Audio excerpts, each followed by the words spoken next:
Shalom jemaat yang dikasihi Tuhan, kita sangat bersyukur bisa berkumpul untuk beribadah pada hari ini. Sebelum kita memulai ibadah pada hari ini, mari kita bersatu di dalam doa. Terima kasih Tuhan atas segala anugerah berkat yang Kau berikan kepada kami Tuhan, sehingga pada hari ini Tuhan kami bisa berkumpul untuk beribadah. Tuhan berkatilah anak-anak-Mu yang ambil bagian dalam ibadah kami pada hari ini Tuhan, dan berkatilah kami yang beribadah pada hari ini. Terima kasih Tuhan, haleluya, amin. Selamat beribadah, Tuhan Yesus memberkati. Shalom Bapak Ibu Jemaat GBI Kedoya, gimana semua di pagi ini? Siap menyembah dan memuji nama Tuhan, amin? Amin. Bapak Ibu bangkit berdiri, kita tepuk tangan bersama-sama.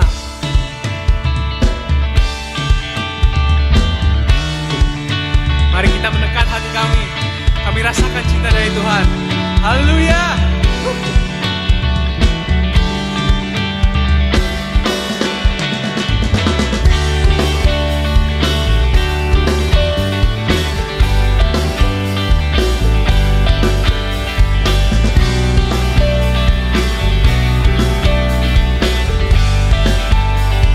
Ajarku berdiam, ajarku berdiam dekat di hatimu. Di saat ku berpaling, temukan cintamu. Di sana kau menanti untuk bawaku lagi bersekutu dalam damai yang sejati. Oh, ku damba hatimu. Oh, inilah rinduku. Hidupku hanyalah untukmu. Segenap hatiku kagum akan kebaikanmu. Nafasku menceritakan kasihmu. Ajarku berdiam dekat di hatimu. Ayo kita nyanyi dari awal, lebih semangat lagi, amin. Ajarku berdiam dekat di hatimu. Di saat ku berpaling, temukan cintamu. Di sana kau menanti untuk bawaku lagi bersekutu dalam damai yang sejati.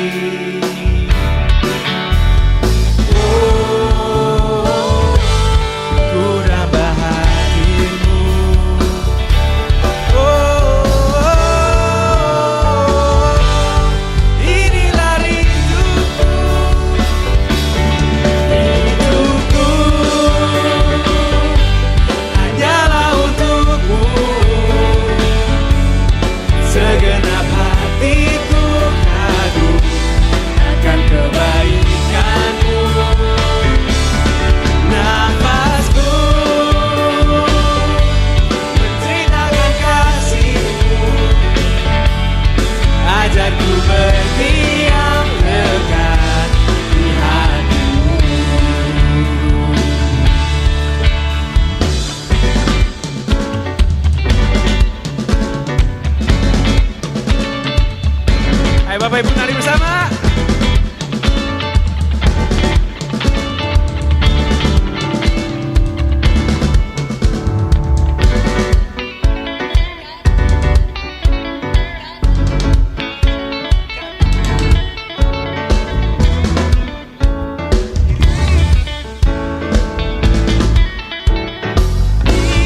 Ibu silakan duduk.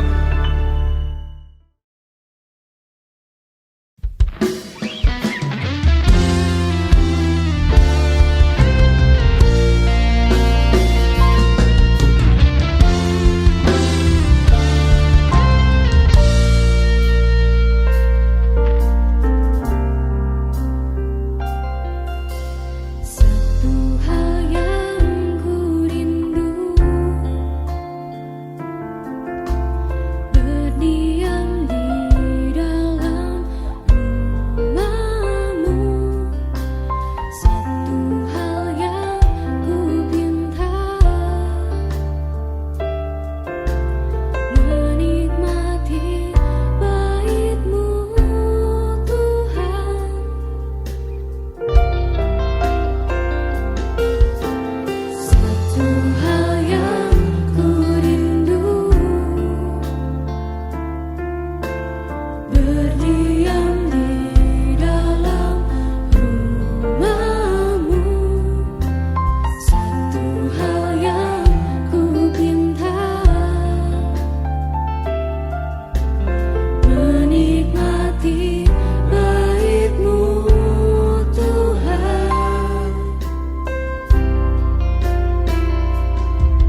semua jemaat menyiapkan hati kita untuk memuji dan memuliakan nama Tuhan. Karena nama Tuhan layak untuk dimuliakan. Dia adalah Allah yang baik. Dialah segalanya.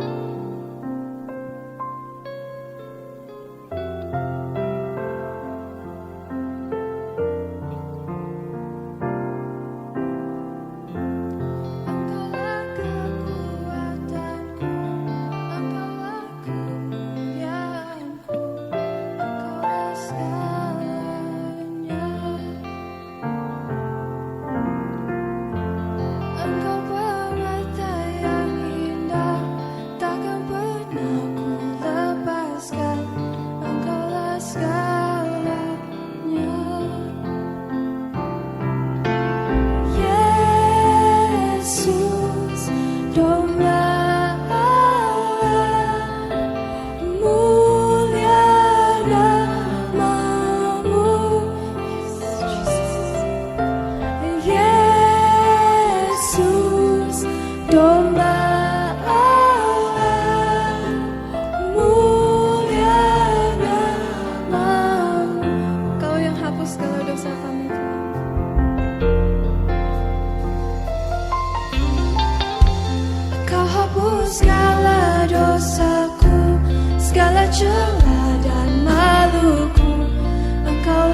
Sebelum kita mendengarkan firman Tuhan, mari kita sama-sama tundukkan kepala kita berdoa.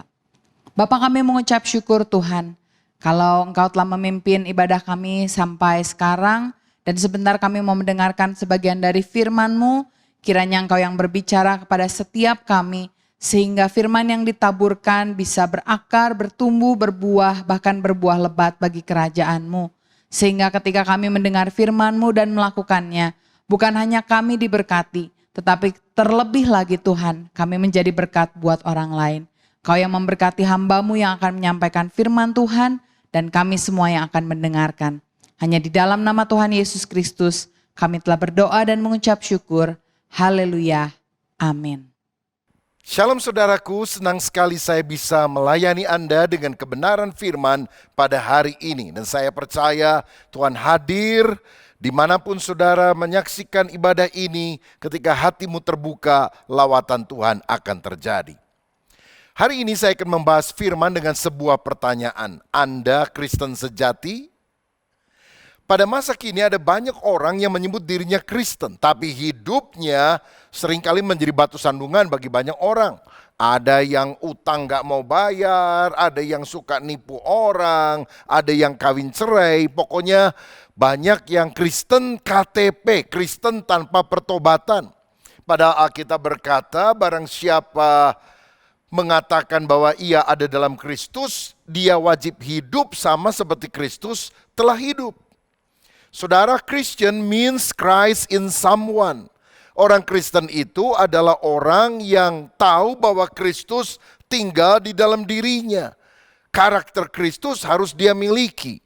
Itulah yang disebut sebagai murid di dalam Alkitab. Pada waktu Yesus ada di atas muka bumi ini, ada banyak orang berbondong-bondong mengikuti dia.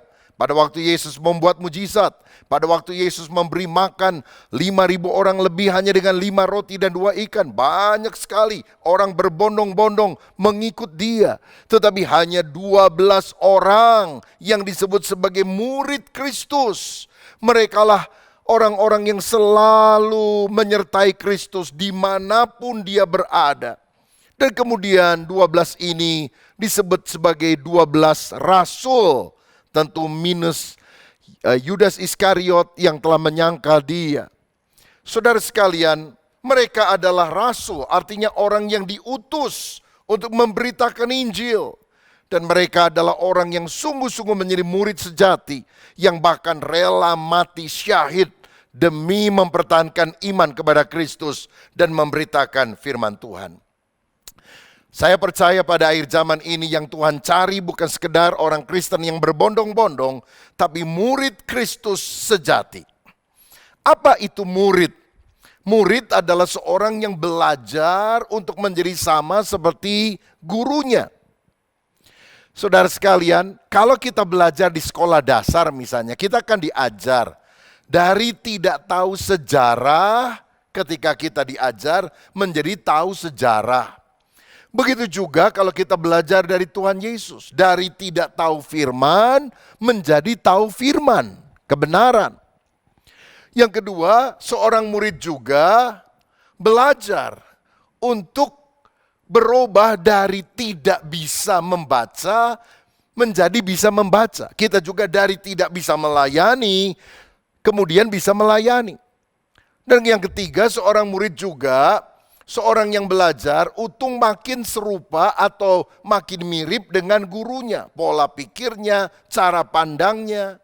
Begitu juga Tuhan ingin agar kita menjadi murid Kristus. Tahu kebenaran, bisa melayani. Bahkan kemudian juga makin mirip karakter kita dengan guru agung kita, yaitu Yesus Kristus. Saudara, salah satu teladan yang kita bisa ikuti tentang murid sejati adalah dari jemaat Tesalonika yang didirikan oleh Rasul Paulus. Mereka ternyata menunjukkan sikap hidup sebagai Kristen sejati yang juga mesti ada dalam hidup kita. Apa sih cirinya orang Kristen sejati itu? Ada 3 hal yang kita akan lihat dari 1 Tesalonika pasal pertama ayat 2 dan 3 yang berbunyi demikian.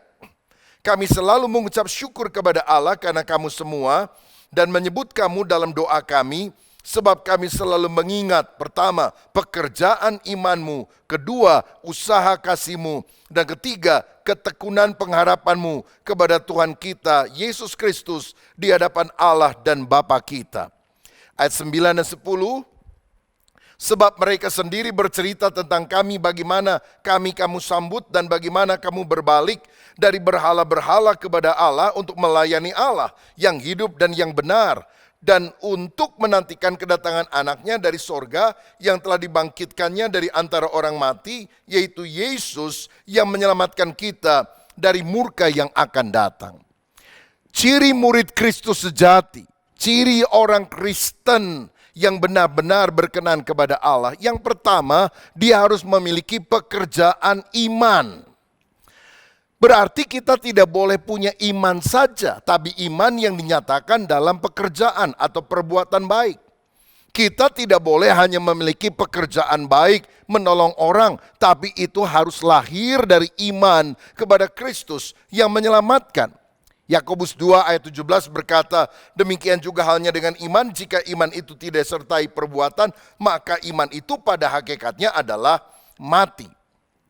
Saya ingat satu kali ada seorang yang ketemu dengan saya dan setelah berbincang-bincang, kemudian dia tahu saya hamba Tuhan, dia bilang, oh Bapak pendeta ya, saya juga orang percaya katanya. Oh puji Tuhan, saya bilang, Anda sudah dibaptis? Oh saya sih percaya Yesus tapi belum dibaptis, tapi hati saya percaya Pak, kalau nggak percaya belahlah dadaku. Wah luar biasa. Tapi saya bilang, dalam laut dapat diduga hati orang, siapa yang tahu? Dari mana orang tahu bahwa kamu adalah orang percaya? Jika kamu tidak menunjukkan iman kepercayaanmu dalam tindakan. Dan langkah yang pertama adalah memberi diri dibaptis. Saudara sekalian, hati yang bertobat hanya Tuhan yang lihat. Tapi buah pertobatan harus bisa dilihat orang lain. Dari mana orang tahu bahwa kita sudah lahir baru? Dari mana orang tahu bahwa kita adalah murid Kristus yang sejati? Kalau kita menunjukkan buah-buah pertobatan, pekerjaan baik yang berkenan kepada Tuhan. Matius 5 ayat 16 berkata, demikianlah hendaknya terangmu bercahaya di depan orang, supaya mereka melihat perbuatanmu yang baik dan memuliakan Bapamu yang di sorga. Inilah pekerjaan iman yang kita harus miliki. Apa wujud pekerjaan iman? Menurut ayat 9 tadi, iman itu harus diwujudkan dalam bentuk berbalik dari berhala-berhala kepada Allah. Sekarang ini banyak orang mengaku diri Kristen tapi masih percaya berhala, masih percaya sama tahayul. Jangan suka duduk di atas bantal, nanti bisulan. Jangan tanam pohon pepaya di depan rumah, nanti nasibnya payah. Kalau mau beli rumah, jangan yang tusuk sate, nanti nggak ada berkat. Cari yang tusuk konde saja. Nah ini bukankah kita mengaku diri Kristen tapi masih percaya kepada tahayul? Tetapi berhala kita pahami bukanlah hanya patung. Banyak orang bilang saya nggak menyembah berhala, nggak ada patung di rumah saya, bagus. Tapi berhala adalah sesuatu atau seseorang yang kita sangat hargai dan kita tempatkan di tempat yang seharusnya hanya ditempati oleh Tuhan Allah sendiri. Nah pada masa kini saya melihat setidaknya ada dua jenis berhala modern yang harus kita hindari, kita harus bertobat dari hal ini. Yang pertama adalah mamon atau roh materialisme. Di dalam Matius 6 ayat 24, Tuhan berkata, kamu tidak bisa mengabdi kepada dua tuan. Kamu tidak bisa mengabdi kepada Allah dan tidak bisa mengabdi kepada mamon. Nah ada berapa banyak orang jadi Kristen hanya supaya dia ingin lebih kaya. Jadi Kristen loh, kalau enggak bangkrut. Jadi Kristen nanti usahanya tambah maju, mobilnya tambah bagus, rumahnya tambah gede. Nah jika demikian itu dagang saudara, itu untung rugi. Bukan penyerahan mutlak kepada Tuhan. Kita ini harus menghindari teologi kemakmuran. Teologi kemakmuran itu mengajarkan cirinya saudara itu rohani, dicintai Tuhan, kamu tambah kaya. Kalau mobilmu tambah bagus, pabrikmu tambah besar, rumahmu tambah mentereng, duitmu tambah banyak, itu tandanya kamu diberkati oleh Tuhan, dicintai oleh Tuhan. Kamu menjadi orang yang rohani. Saya melihat ada banyak orang yang merupakan manusia terkaya di dunia, atau terkaya di Asia misalnya. Kebanyakan mereka bukan orang Kristen. Apakah benar bahwa kerohanian kita ditentukan oleh kekayaan? Tentu tidak. Tetapi ada juga orang yang sebaliknya menganut teologi penderitaan atau teologi kemiskinan. Cirinya Anda rohani, Anda itu makin miskin. Baju yang butut, yang sudah sobek sana sini. Kalau naik mobil ke gereja mogok 3 kali, nah itu baru rohani. Ini juga tidak betul, saudara sekalian. Karena Alkitab juga menunjukkan bagi orang yang setia, yang saleh, yang rajin, ada berkat yang Tuhan akan siapkan. Teologi yang harus kita miliki adalah teologi yang seimbang, teologi yang bertanggung jawab. Artinya setiap orang harus sadar bahwa kita ini punya berkat yang berbeda-beda. Seperti ada orang diberi kepercayaan oleh tuannya 5 talenta, ada yang dapat 2, ada yang dapat 1. Dan talenta itu kan mata uang yang sangat besar jumlahnya pada waktu itu. Tetapi berapapun yang Tuhan titipkan kepada kita, jangan kita sia-siakan. Harus dikelola, malah bertambah banyak supaya kita bisa menjadi berkat bagi banyak orang. Bukan menjadikan kita menjadi serakah. 5 dikembangkan jadi 10, 2 dikembangkan jadi 4. Sama punya keuntungan 100%. Tapi 1 jangan disia-siakan, disimpan di tanah. Juga harus dikembangkan. Kita harus sadar dalam teologi yang bertanggung jawab, Tuhan itu adalah owner, pemilik kehidupan kita. Sedangkan kita ini adalah manajer, pengelola, pengurus yang baik dari segala harta milik Tuhan. Dan tujuan Tuhan memberkati kita adalah supaya kita bisa jadi saluran berkat yang lebih besar bagi banyak orang. Kalau saudara terlalu miskin juga sulit. Kita mau menolong orang paling hanya dalam perasaan, nggak bisa diwujudkan dalam tindakan. Tapi kalau engkau tahu kekayaan ini bukan supaya kita lebih tamak, tapi supaya kita jadi berkat yang lebih besar bagi banyak orang, saya percaya suplai sorga akan mengalir dalam kehidupan kita. Nah, berhala modern yang kita harus patahkan, kita harus bertobat dari hal ini adalah mamon. Tapi berhala modern yang kedua ini lebih parah, yaitu sang aku, me. Hidup yang berpusat kepada diri sendiri, egois. Seharusnya kita menjadi orang yang bukan egosentris, berpusat kepada diri, tapi kristosentris, Christ-centered, berpusat kepada Kristus. Ada berapa banyak orang kalau doanya Tuhan berkati saya, berkati keluarga saya, istri saya, anak saya, suami saya, kucing saya, anjing saya, semua saya. Dan bukankah ini sesuatu yang membalik dari apa yang dikehendaki Tuhan? Carilah dahulu kerajaan Allah dan kebenarannya. Semua yang lain akan ditambahkan kepadamu. Tuhan itu harus di tempat yang nomor 1. Jangan ada ilah lain. Termasuk diri kita. Tidak boleh itu menjadi tujuan utama yang paling disenangkan. Alkitab mengajarkan Injil kerajaan di mana Yesus menjadi raja. Dan bukan Injil kenikmatan di mana diri kita menjadi fokusnya. Ada banyak orang pada masa kini ingin menjadikan Yesus sebagai juru selamat yang memberikan polis asuransi tahan kebakaran di api neraka sampai selama-lamanya. Banyak orang menjadikan dia sebagai juru rawat yang menyembuhkan kalau kita sakit dan juru berkat yang memberkati kita supaya kantong yang kempes dari kantong yang kembung. Saya mau katakan, kata juru selamat di dalam Alkitab hanya dicatat 37 kali. Tapi kata Tuhan dicatat 7.736 kali. Yesus itu bukan juru selamat saja. Dia adalah Tuhan. He is Lord. Dia adalah Tuhan di atas segala Tuhan. Raja di atas segala raja. Kita ini apa? Kita ini hanya budaknya. Kita ini doulos. Dia adalah kurios. Kita mesti taat pada kehendak Tuhan. Doa-doa kita itu tidak boleh supaya kehendak kita yang terjadi. Tapi supaya kita taat pada kedaulatan Tuhan. Saya percaya kalau kita menjadi orang yang punya pekerjaan iman semacam ini. Berbalik dari berhala-berhala. Meninggalkan sifat materialistis dalam hidup kita. Lalu kemudian menyalipkan keinginan si aku dan taat kepada Tuhan. Kitalah orang Kristen sejati yang Tuhan rindukan. Haleluya. Yang kedua, saudara sekalian, ciri Kristen sejati atau murid Kristus yang sejati adalah dia memiliki usaha kasih. Artinya kita harus memiliki kasih yang dinyatakan di dalam usaha. Bukan sekedar perasaan, feeling, tapi benar-benar di dalam perbuatan. Kalau saudara lihat orang miskin, kelaparan, lalu kita bilang, aduh kasihan ya. Cuma bisa begitu, cecek lebih hebat daripada kita karena dia bisa berdecak lebih nyaring daripada kita. Kalau ada orang kelaparan, pergi ke rumah kita, mengetuk pintunya, lalu dia bilang, Pak, Bu, tolong saya lapar, udah 3 hari nggak makan.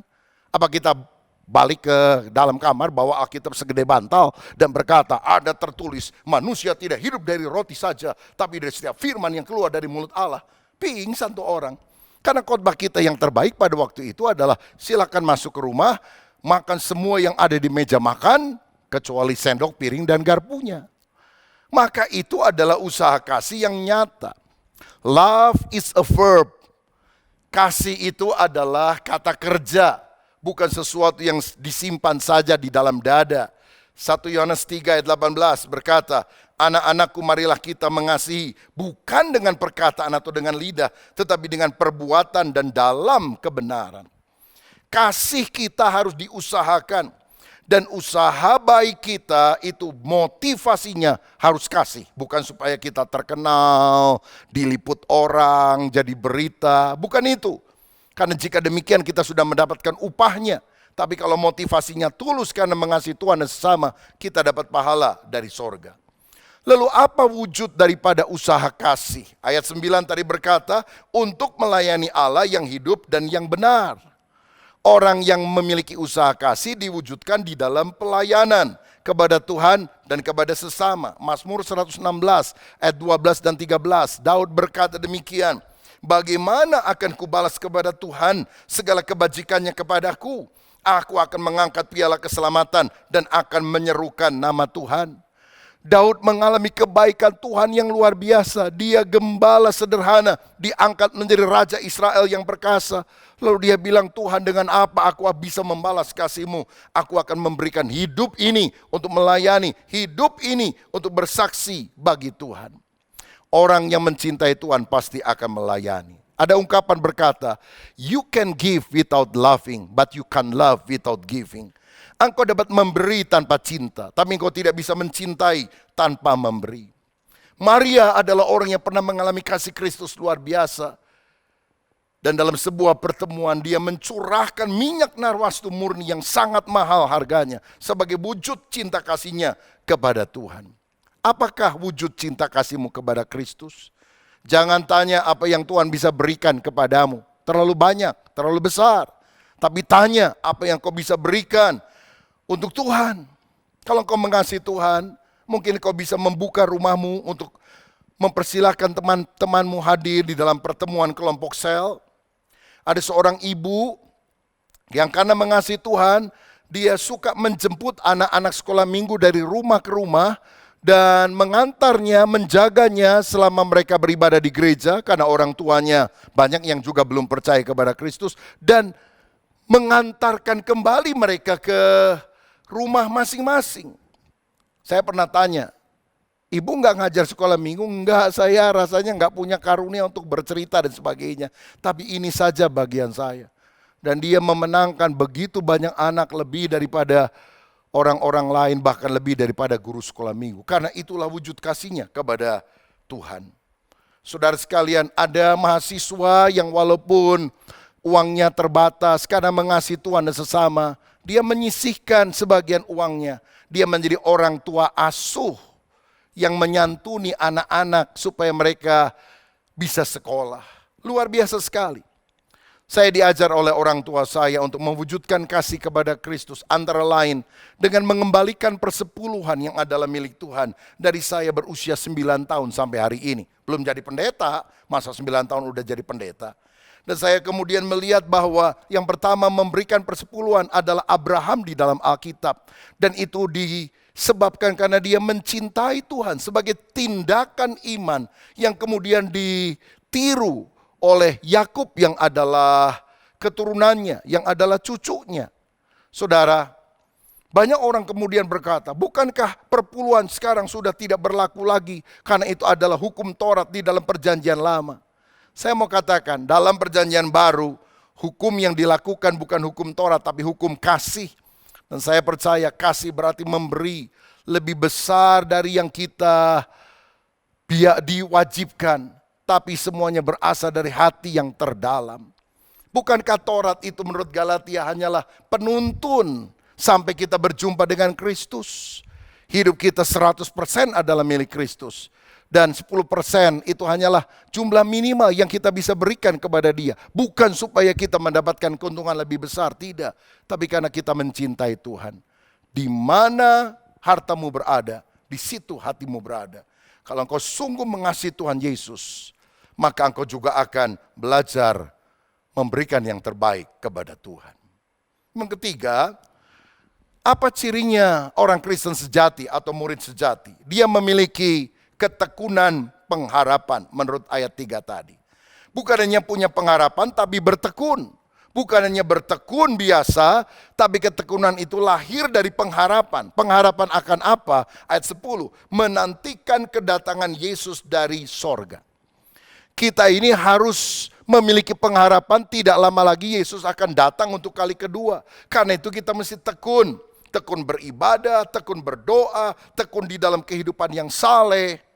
Jangan seperti 5 gadis yang bodoh yang membawa pelita tapi tidak menyiapkan minyak.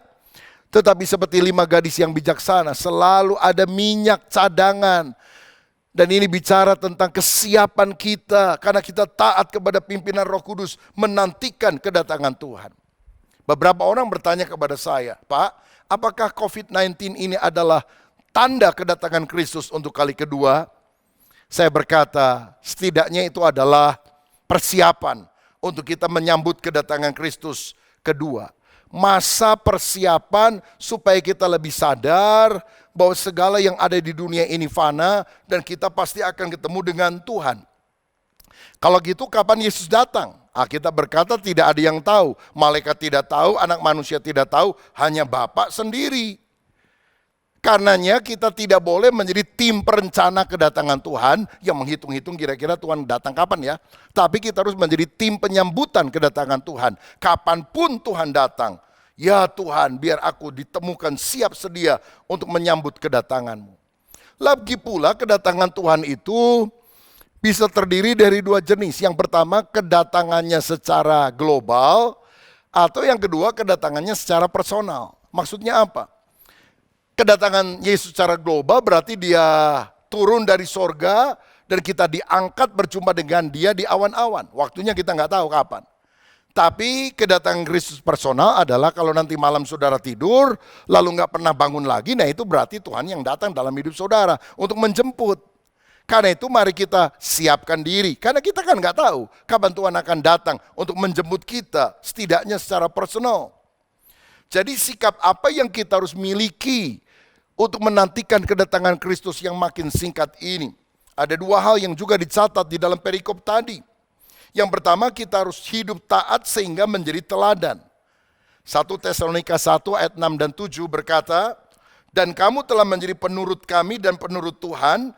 Dalam penindasan yang berat kamu telah menerima firman itu dengan sukacita yang dikerjakan oleh Roh Kudus. Sehingga kamu telah menjadi teladan untuk semua orang yang percaya di wilayah Makedonia dan Ahaya. Tuhan mau kita taat kepada firman-Nya, nurut.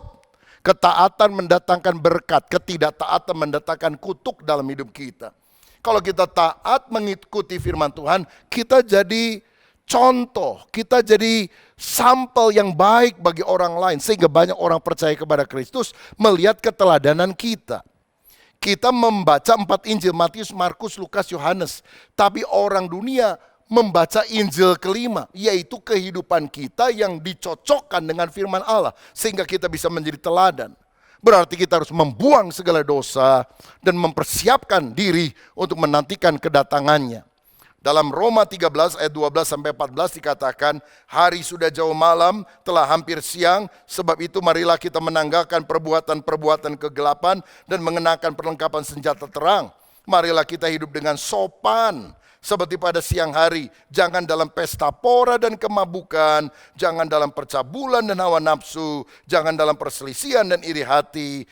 Tetapi kenakanlah Tuhan Yesus Kristus sebagai perlengkapan senjata terang, dan janganlah merawat tubuhmu untuk memuaskan keinginannya. Pokoknya segala keinginan hawa nafsu daging harus dimatikan, dikalahkan. Dalam nama Yesus kita patahkan dan kita taat hidup di dalam kekudusan dan kebenaran. Itulah sikap hidup yang Tuhan mau agar kita miliki dalam hidup ini. Hidup taat sehingga menjadi teladan. Dan yang kedua, yang terakhir, kita harus hidup memberitakan Injil. Itulah ketekunan pengharapan menantikan kedatangannya yang kita perlu lakukan. Ayat 8 berkata, karena dari antara kamu firman Tuhan bergema, bukan hanya di Makedonia dan Ahaya saja, tetapi di setiap tempat telah tersiar kabar tentang imanmu kepada Allah, sehingga kamu tidak usah mengatakan apa-apa tentang hal itu. Jemaat Tesalonika menantikan kedatangan Tuhan dengan cara apa? Menggemakan kabar baik, mewartakan kabar Injil kepada orang-orang yang belum percaya. Kalau engkau sungguh menantikan kedatangan Tuhan, cirinya bukan cuma diam sendiri, diam dan berkata, oh Tuhan kapan engkau datang, lalu naik loteng supaya kalau pengangkatan paling cepat diangkat. No. Engkau harus pergi untuk menceritakan kabar baik. Bahkan saya mau katakan di tengah pandemi ini adalah kesempatan yang sangat tepat untuk kita memberitakan kabar Injil. Karena sekarang ini ada banyak orang takut mati loh saudara sekalian. Dan mereka nggak tahu kalau mati mereka masuk neraka atau masuk surga. Bukankah kita harus mewartakan kabar keselamatan, bahwa Yesus satu-satunya juru selamat. Percayalah kepada Yesus, engkau akan selamat, engkau dan seisi keluargamu. Hari-hari ini banyak juga orang yang stres, yang khawatir karena resesi. Aduh, gimana nanti saya bisa makan enggak ya? Aduh, krisis ini bisa saya atasi atau tidak? Tapi ketika kita datang dan berkata, percaya kepada Yesus, Dia gembala kita yang baik. Dia akan selalu menuntun kita pada padang yang berumput hijau. Tuhan akan menyediakan karena Dia Yehova Jireh, Allah yang menyediakan.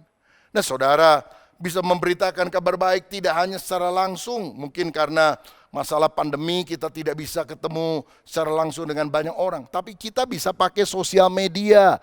Saudara bisa chatting, saudara bisa beritakan kabar baik lewat Facebook, Instagram, YouTube. Lewat apa saja sarana yang kita miliki. Jangan suka sebarin hoax. Jangan bagi-bagikan yang berita menakutkan, tapi ceritakan kabar baik tentang Yesus. Matius 24 ayat 14 berkata, dan Injil kerajaan ini akan diberitakan ke seluruh dunia menjadi kesaksian bagi semua bangsa. Baru setelah itu tiba kesudahannya. Karena itu ayo kita sama-sama pada hari-hari di mana pandemi ini masih merajalela di mana-mana. Kita sehati menuntaskan amanat agung Yesus. Dalam Matius 28 ayat 19 dan 20, Yesus berkata kepada murid-murid yang sejati, pergilah, jadikan semua bangsa muridku, baptislah dan ajarlah. Saudaraku, apakah kita mau taat kepada perintah Tuhan untuk melakukan apa saja yang Tuhan suruhkan kepada kita, sehingga kita benar-benar menjadi murid sejati? Hari ini mari kita renungkan, ada 3 ciri dari murid Yesus sejati, ciri dari Kristen sejati. Pertama adalah pekerjaan iman yang diwujudkan dengan meninggalkan berhala-berhala. Yang kedua adalah usaha kasih yang diwujudkan dalam bentuk melayani Allah yang hidup dan yang benar. Dan yang ketiga, ketekunan pengharapan dalam wujud menantikan kedatangan Tuhan Yesus untuk kali kedua. Kalau ada di antara saudara yang hari ini berkata, Tuhan, engkau lihat aku mengaku diri Kristen, tapi ada begitu banyak hal-hal yang tidak berkenan kepadamu. Saya mau bertobat Tuhan. Pulihkan hidup saya dan jadikan saya orang Kristen sejati. Murid yang makin hari makin serupa seperti Kristus. Saya percaya Tuhan ada di sini. Tuhan akan mendengarkan doamu. Mari kita berdoa. Bapa Surgawi, terima kasih untuk firman-Mu yang telah kami terima hari ini. Jadikan kami orang Kristen sejati. Bukan sekedar karena kami pakai kalung salib. Bukan karena kami bisa menyanyikan lagu-lagu rohani. Tapi karena kami sungguh-sungguh memiliki pekerjaan iman. Iman yang diwujudkan di dalam tindakan, dibaptis, meninggalkan berhala dan dosa dalam hidup kami. Kami menjadi orang Kristen sejati karena kami menunjukkan kasih kami dalam usaha nyata, yaitu dalam pelayanan kepada Tuhan dan juga kepada sesama. Dan biarlah kami juga memiliki ketekunan pengharapan, menantikan kedatangan Kristus, dengan taat kepada firman-Mu sehingga menjadi teladan bagi banyak orang, dan memberitakan Injil Kerajaan supaya banyak orang diselamatkan. Kalau ada di antara kami yang sadar kami belum Kristen sejati, baru Kristen KTP, Kristen tanpa pertobatan, kami mau buka hati hari ini, mengundang Yesus masuk dalam hati kami, menyucikan hidup kami, sehingga kami menjadi anak Allah yang memiliki hidup kekal sampai selamanya. Berkat-Mu atas kami dalam nama Yesus. Amin. Tuhan Yesus memberkati. Puji Tuhan.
Kita patut menaikkan syukur karena pada tahun ini Gereja Betel Indonesia memasuki usia emasnya. Pada tahun 70, Gereja Betel Indonesia lahir di Sukabumi dan kemudian terus bertumbuh dan berkembang, dan sampai hari ini Tuhan terus menolong Gereja Betel Indonesia untuk menjadi berkat bagi Indonesia maupun bagi bangsa-bangsa. Berkaitan dengan hal itu, pada tanggal 5 dan 6 Oktober yang lalu telah diselenggarakan serangkaian acara untuk merayakan, untuk menyambut ulang tahun yang ke-50 Gereja Betel Indonesia. Pada tanggal 5 Oktober diselenggarakan 5G Conference yang menghadirkan beberapa pembicara hamba Tuhan dari Gereja Betel Indonesia, dan kemudian juga perayaan secara online pada tanggal 6 Oktober. Dan dapat diakses di seluruh penjuru negeri, bahkan sampai ke luar negeri. Hidup yang kau dan kini hanya untukmu. Haleluya. Kami bersyukur kepadamu Tuhan. Kita diselamatkan oleh iman. Percaya Tuhan yang memilih dan memanggil kita adalah Tuhan yang setia. Dari tidak bisa melayani menjadi bisa melayani. Penyalaan lilin dan pemotongan kue ulang tahun Gereja Betel Indonesia yang ke-50 pada hari ini. Badan Pekerja Harian Gereja Betel Indonesia memberikan penghargaan kepada Bapak Pendeta Dr. Julius Ishak Abraham sebagai Dewan Pendiri Gereja Betel Indonesia, Jakarta 6 Oktober 2020. Kita terus berdoa kiranya Tuhan memakai Gereja Betel Indonesia untuk semakin menjadi berkat dan dampak yang luas bagi negeri tercinta Indonesia dan juga bagi bangsa-bangsa.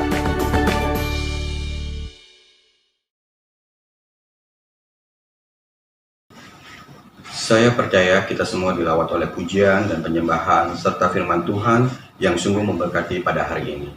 Sebelum kita mengakhiri ibadah ini, mari kita berdoa. Bapa dalam surga, kami sangat bersyukur atas kebaikan Tuhan, atas kemurahan Tuhan dalam hidup kami, karena kami masih dapat kesempatan untuk mendengarkan firman Tuhan. Tuhan, terima kasih atas firman-Mu, sangat memberkati dan memberikan kekuatan bagi kami. Dan juga Kau berkati hamba-Mu yang telah menyampaikan firman-Mu, biarlah Engkau menambahkan berkat dalam hidupnya dan pakai hamba-Mu dimanapun dia berada. Tuhan Yesus, berkati juga untuk pelayan-pelayan Tuhan yang mengambil bagian pada hari ini. Biarlah Kau berkati mereka pribadi lepas pribadi. Bapa di surga, kami juga berdoa untuk gembala sidang di tempat ini, tim gembala, pengurus, biarlah visi misi mereka hanya tertuju kepadamu. Begitu juga dengan bangsa dan negara kami Tuhan, kami serahkan ke dalam tangan Tuhan, karena kami percaya mujizat Tuhan tidak pernah berakhir dalam negara ini bagi bangsa dan negara kami. Bapa di surga, kami juga berdoa buat jemaat Tuhan yang ikut ambil bagian dalam ibadah online hari ini. Biarlah Engkau juga memberkati dan menjawab doa-doa mereka. Terima kasih Tuhan, tiba saatnya kami untuk menerima berkat Tuhan. Saudara, ibadah kita telah selesai. Mari kita jalani kehidupan kita masing-masing sepanjang minggu ke depan.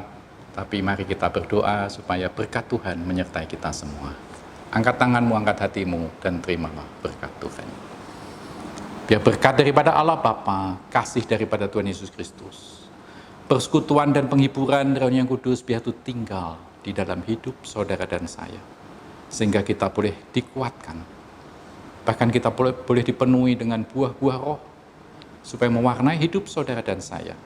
Mulai dari saat ini, bahkan sampai selama-lamanya. Yang percaya bersama-sama kita katakan, amin. Tuhan memberkati. Salam sehati.